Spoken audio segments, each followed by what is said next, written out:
Hola, buenos días, mi nombre es Dionisio Arango Botero y hoy estoy con ustedes para responder a la pregunta ¿qué debe saber un gerente de proyectos? Y es que las áreas de conocimiento que sugiere el PMI son 10, es decir, los temas que debe conocer un gerente de proyectos. Y empecemos con la integración, después con el alcance, con el tiempo, debe saber de programación de tiempos, de costos, por supuesto, de calidad, de recurso humano, de comunicaciones, porque finalmente un gerente de proyectos pasa el 90% del tiempo comunicándose, de riesgos, de adquisiciones y de responsabilidad profesional y ética.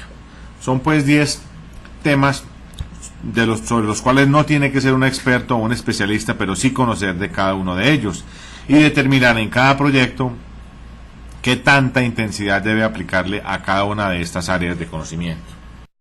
Veamos la primera, la gerencia de la integración, que son todos aquellos procesos y actividades requeridos para identificar, para definir, para combinar, unificar y coordinar los diferentes procesos y actividades en los grupos de procesos. Es decir, es aquella parte de la gerencia de proyectos que integra todos los elementos, todas las áreas de conocimiento y todos los procesos involucrados en ellos. Y esta integración tiene 6 procesos. El primero de ellos se denomina desarrollar la carta del proyecto o Project Charter. Es una actividad que se da al inicio de cada proyecto, es muy sencilla y muy fácil de aplicar y sobre todo muy útil cuando se trata de iniciar un proyecto.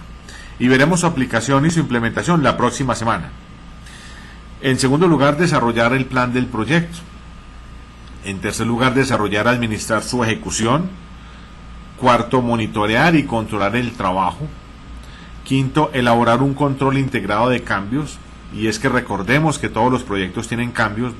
De hecho, no se conoce evidencia de proyectos que no hayan tenido cambios. Son muy pocas las evidencias que existen de este tipo de proyectos. De manera que es muy importante y por eso uno de los procesos es tener un sistema, un control integrado de cambios.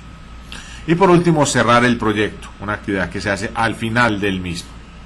Y si miramos la segunda la segunda área de conocimiento de un gerente de proyectos, que es el alcance, vemos que son todos aquellos procesos requeridos para asegurar que el proyecto incluye todo el trabajo requerido y únicamente el trabajo requerido para terminar satisfactoriamente ese proyecto.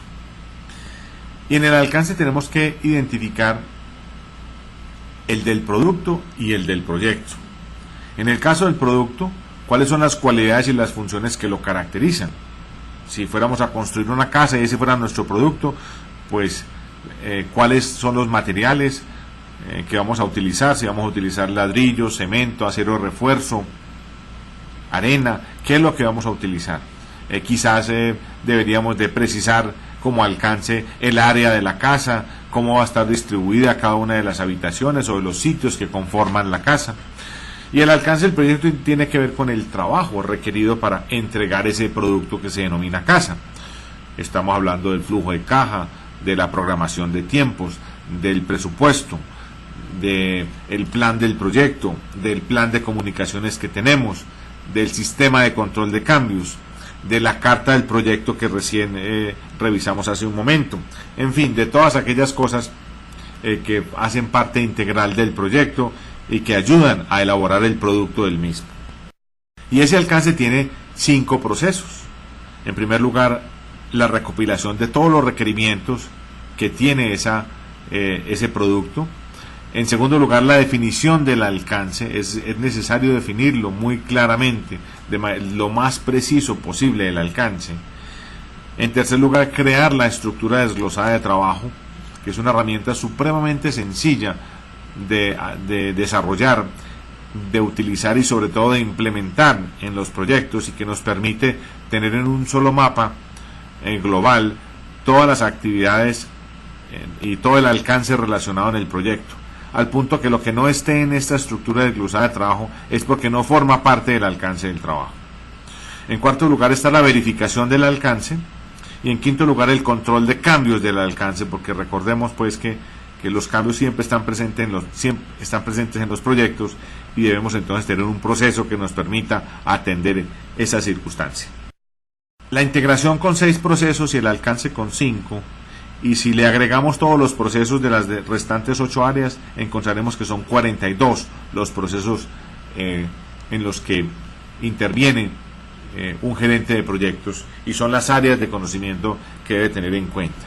Y todos esos procesos que están involucrados en las 10 áreas de conocimiento están integrados en 5 grupos de procesos que forman la gerencia de proyectos: los procesos de iniciación, los de planeación, los de ejecución, aquellos de control y finalmente los de cierre.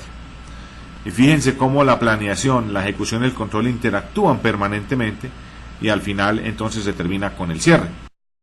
Y es que esos grupos de procesos, los 5 grupos de procesos, pueden también ser utilizados en cada una de las etapas que conforman el proyecto, de tal manera que yo puedo tener una etapa de diseño, una etapa de ejecución e inclusive una etapa de operación y puesta en marcha, y en cada una de ellas tener los 5 grupos de procesos incorporados, de tal suerte que yo termino con la etapa de diseño, con el cierre de la etapa de diseño, e inicio la etapa de ejecución con los procesos de iniciación de esa ejecución.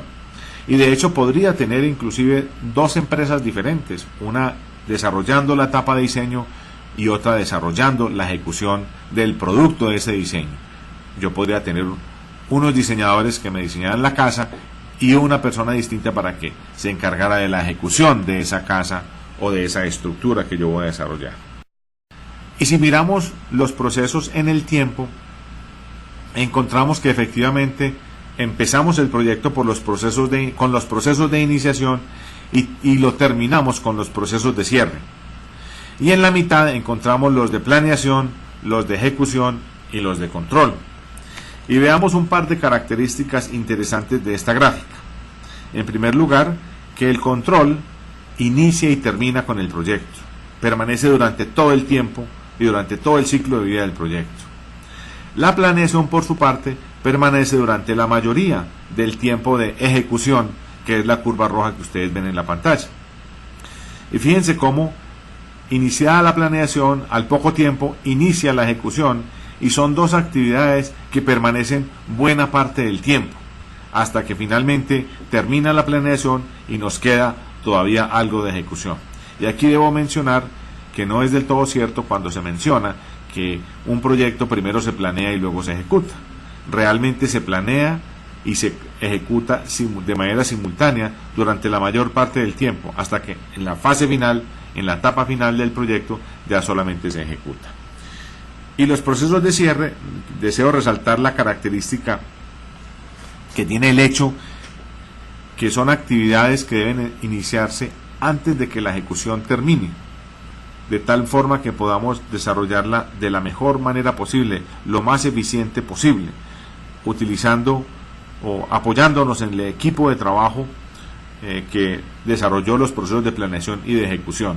No tiene mucho sentido y es mucho más costoso para un proyecto y para una organización iniciar el proceso de cierre cuando se termina la ejecución. Bien, esa pues es mi respuesta a qué debe saber un gerente de proyectos. Si quieres saber qué es gerencia de proyectos, ingresa a nuestra página www.gerenciaproyectos.com y allí encontrarás una ilustración sobre el particular.